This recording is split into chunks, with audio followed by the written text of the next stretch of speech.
Lawrence Gardner, suggested the Anunnaki only had lifespans of 50,000 years. The Anunnaki have been described in several different ways. Most commonly, they are depicted as tall, bearded men, and sometimes there are women and children depicted as well. However, they sometimes are interpreted to have been crocodile-like in nature or with reptilian features. If you're familiar with a lot of New Age ideas, you might have heard of the idea of reptilians, which are said to be bipedal lizard creatures and are usually the antagonists in the human story.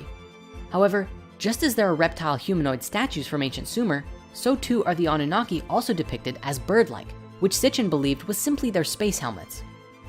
Either way, both of these depictions of the Anunnaki, as reptiles or birds, are scarce, with the tall bearded men version being the most prominent. I do believe that regardless of what these beings looked like, it's the bearded image of these so-called deities that gave us our common Christian image today, God as an older gentleman with a long beard.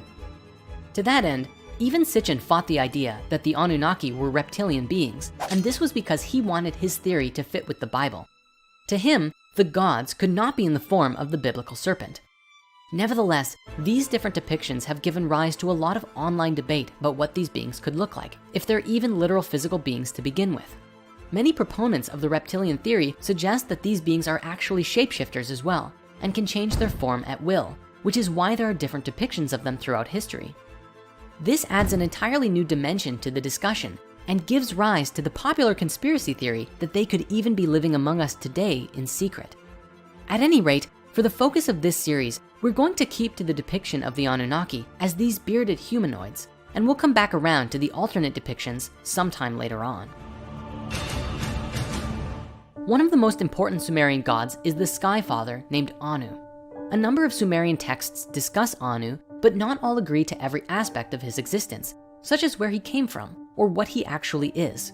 Despite the fact that we previously observed Anu as Uranus, on an allegorical level, Anu could simply be the way that the Sumerians personified the sky, and therefore the Anunnaki are those who came from the sky and outer space. The name Anu is the root word of Anunnaki, which is sometimes translated as offspring of Anu or princely offspring. This is why Sitchin believed that they were the species that came from above and beyond our planet.